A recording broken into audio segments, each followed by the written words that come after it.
toutes et à tous, j'espère que vous portez à merveille. Alors, donc, j'ai fait le tirage de la nouvelle lune du 21, non, du 23 février 2020.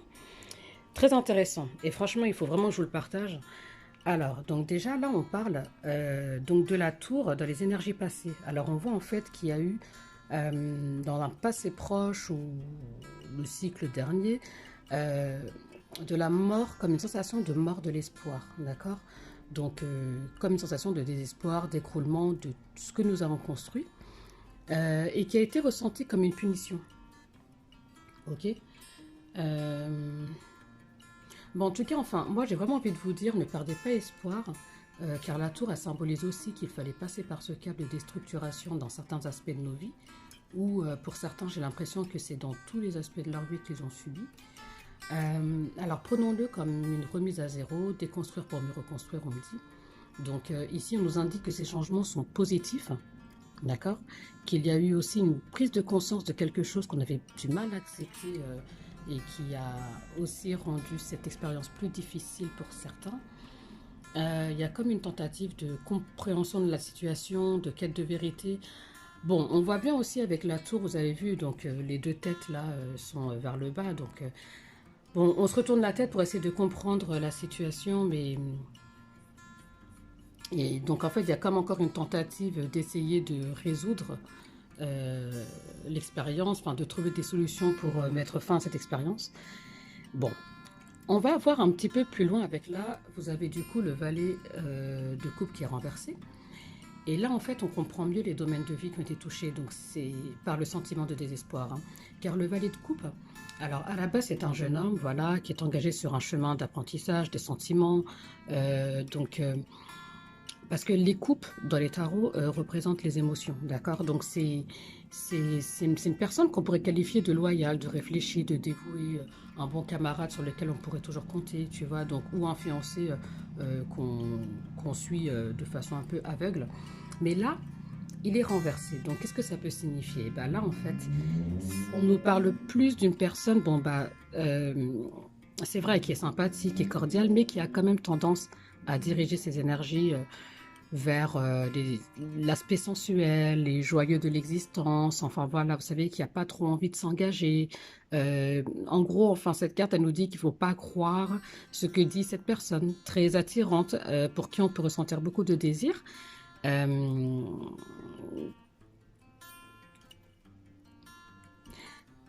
En fait, pour lui, enfin voilà, l'essentiel pour lui, c'est la distraction, les flirts. Ok. Là, on a la reine de denier, donc qui pourrait être la victime. Donc, on voit que au niveau, alors c'est vrai que le denier en général, ça représente pas mal l'aspect matériel, financier, mais bon, là ici, ce sera pas trop le cas en fait. Là, on va plus nous parler de la santé, de la maladie, de la tristesse, des doutes, des pertes et des difficultés dues à cette destruction. Donc là, on voit vraiment beaucoup d'anxiété. Donc cette carte aussi, elle nous prévient de vraiment faire attention à une personne instable et lunatique. Hein. Ok. Donc j'ai l'impression que c'est encore en relation avec cette relation sentimentale, j'ai l'impression. Donc là, ensuite, qu'est-ce qu'on a enfin, vers où on va? Parce que ça, c'est quand même des énergies passées. Hein. Ou peut-être pour, vous savez, le temps au niveau des cartes n'existe pas tellement. Donc voilà, on peut dire passé. En tout cas, on va dépasser ça. Ou on a déjà dépassé. Là, on a Alousa. Donc l'étoile de Vénus. Que nous dit-elle? En fait, cette carte, elle te dit qu'après toutes les péripéties, tu dois te faire confiance. Ok, attendez, je vais zoomer parce que c'est vraiment une superbe carte en fait. Je l'adore, cette carte. Donc elle te dit que malgré toutes ces péripéties, il faut que tu continues à te faire confiance. En tout cas, de faire confiance en ton chemin, à ton évolution, même si cela gêne ton entourage ou que cela fait peur à ton entourage. Elle te dit de faire confiance en tout cas aussi au chemin que les autres empruntent. Car en vérité, il n'y a qu'un seul chemin hein, que nous empruntons tous. Mais bon, comme on est dans les illusions du voile de la division, enfin en fait on joue le jeu de la division, donc on croit que ce que l'autre emprunte comme chemin n'est pas le mien, alors qu'en fait, bon, on emprunte vraiment tous un seul et même chemin. Euh, donc en gros là on te dit que c'est inutile de convaincre qui que ce soit, de quoi que ce soit. Ce n'est pas ton rôle. Ce que tu dois faire, c'est embrasser la sagesse, embrasser la liberté pour progresser spirituellement, puis mener ta vie en conséquence. Donc cette carte, elle indique aussi que par la grâce divine, tu es en train de devenir quelque chose de formidable. Et je vais te prouver que c'est vrai, hein, parce que de toute façon, c'est pas pour rien en fait que là je l'ai mise en ligne, parce que je l'ai trouvé tellement. Et puis bon, franchement, j'avais la flemme de préparer tout ça pour faire une belle vidéo.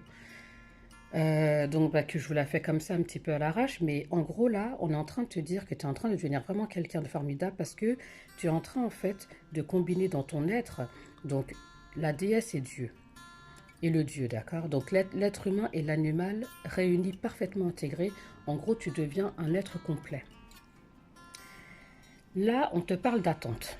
Alors là, on te parle avec les Tarot King d'attente et la communauté avec les hommes qui vont plus, mais vraiment, non mais j'adore ce tirage. On parle de relations naissantes dans ces deux cartes. Donc vous pouvez lire, hein, mais moi je vais plus vous parler de l'interprétation au niveau sentimental de ces cartes-là. Là, on parle de relations naissantes actuellement ou dans les prochaines semaines, d'accord? Donc des nouvelles rencontres. Si vous êtes dans des fraîches relations, on vous conseille d'y aller doucement, de savourer les premières rencontres. On te rappelle que les relations naissantes exigent beaucoup d'amour et d'amitié pour se développer. Alors c'est vrai, on voit que la relation, en tout cas que les nouvelles relations sont saines, sont basées sur plus de loyauté, enfin en tout cas correspondent beaucoup plus aux valeurs que vous vous attendez d'une relation. Mais on vous demande surtout aussi de prendre le temps avant de demander des engagements à la personne. Voilà, ne demandez même pas en fait, vivez, vivez. Et la communauté avec les hommes vous dit un peu la même chose aussi. Alors je peux quand même vous les mettre un peu plus proches pour que vous puissiez le lire en même temps, mais bon, je ne vais pas lire ça.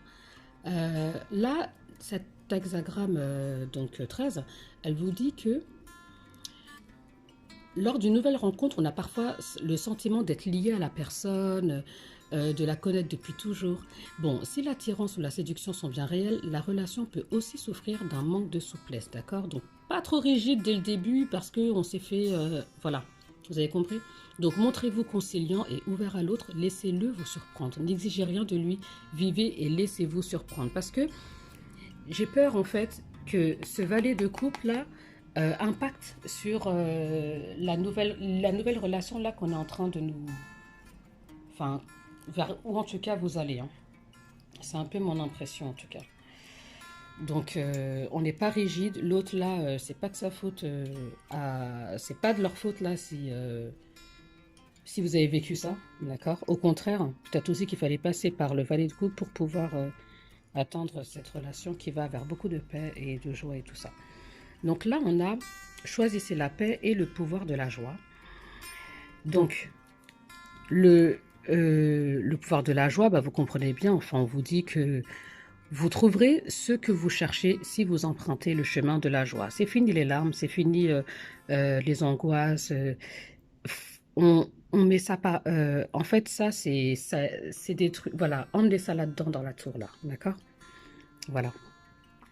C'est la joie que vous éprouvez dans vos relations qui fait qu'elles sont animées, intéressantes et en perpétuelle évolution. D'accord? Je ne cesserai jamais de le répéter, mais de toutes vos émotions, c'est la joie qui émet les vibrations les plus élevées. La joie possède le pouvoir d'abolir tous vos obstacles et de combler tous vos besoins. La joie nous rappelle qu'il n'est pas nécessaire de souffrir. D'accord? C'est bon, on connaît la souffrance, on dit au revoir, on n'a plus besoin de connaître ce que c'est le mal pour être sûr d'accepter le bien. Donc, vous savez, l'émotion de joie, avec elle, en fait, nous pouvons tout réaliser. On peut se réaliser nous-mêmes, on peut aussi aider les autres, on peut même guérir avec ces énergies et ces fréquences de joie.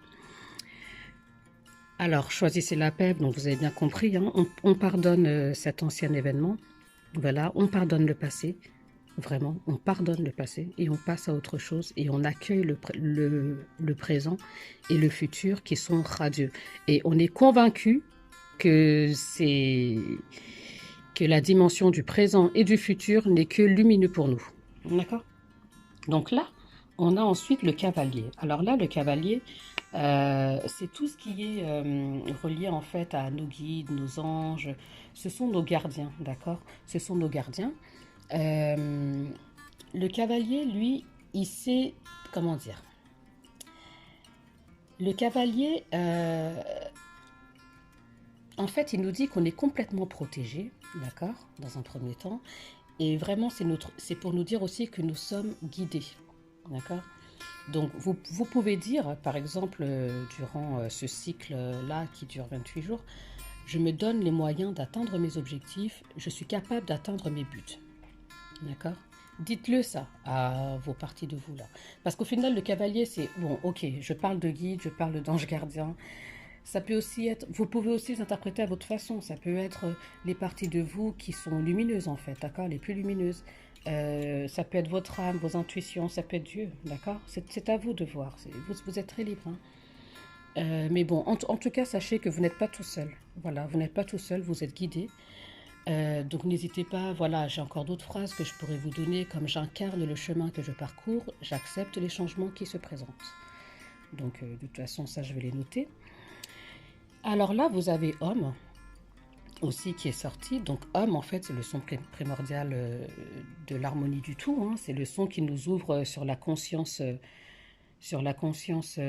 du tout et, et qui dissout toutes les peurs. D'accord. En fait, le son Om relie les trois états primordiaux de la matière, donc le non formé, le manifesté et le devenir. Il nous relie avec l'esprit, hein, l'esprit unique en tant que créature née de son verbe. D'accord. Donc là, par contre, vous pouvez, je vais vous donner deux affirmations. Vous pouvez dire je suis en paix avec moi-même, d'accord, donc pendant le cycle, tous les jours, et je me connecte aux énergies créatrices du monde et je m'y intègre facilement. Ok. Et là, vers où est-ce que vous tendez toujours, hein? Vraiment, là, on voit que c'est très positif, très prometteur. C'est le roi de coupe. Le roi de coupe, qui c'est? Le roi de coupe. Moi, j'ai eu un bug. Alors, le roi de coupe, c'est une personne de talent, d'accord. Donc là, on reste encore dans le domaine émotionnel avec la coupe ici. Donc, c'est une personne de talent, c'est l'initié qui a réussi à concilier en lui les contraires. C'est une personne, ok, c'est une personne en fait, malgré les désillusions qu'il a vécues et qui sont passées, il reste particulièrement aimable, sensible et très attentif aux exigences des autres. En fait, il ne devient pas aigri parce qu'il a vécu des injustices. Le roi de coupe renonce à la force et le pouvoir du guerrier pour se réfugier dans le domaine réceptif de la connaissance. Là, en fait, c'est un homme qui est à l'écoute de lui. D'accord. Donc, c'est une personne qui est juste, qui est capable. Elle peut aussi être dotée de dons, d'accord, de talents artistiques, et c'est une personne qui est très bienveillante. Donc ça, c'est un peu ce que vous devenez. À la suite de ces expériences-là, vous devenez roi de coupe. Et là, donc pour finir, donc j'ai tiré la carte de l'encre et de l'ours avec les tarots de Lenormand. Et là, donc l'encre, c'est la carte de la persévérance, de l'effort, avec pour récompense le succès. D'accord. Elle symbolise la fidélité, l'attachement profond à sa famille, ses racines et son passé. Elle indique, bon bien sûr, passé heureux, hein, ou intégration des expériences et des leçons du passé. D'accord.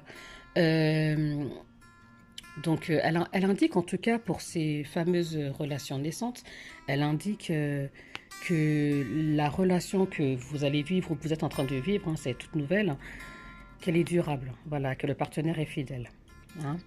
Voilà, en tout cas, dans la relation, la famille sera privilégiée. Et là, on nous le confirme encore avec l'ours, qui est la carte de la stabilité et de l'argent.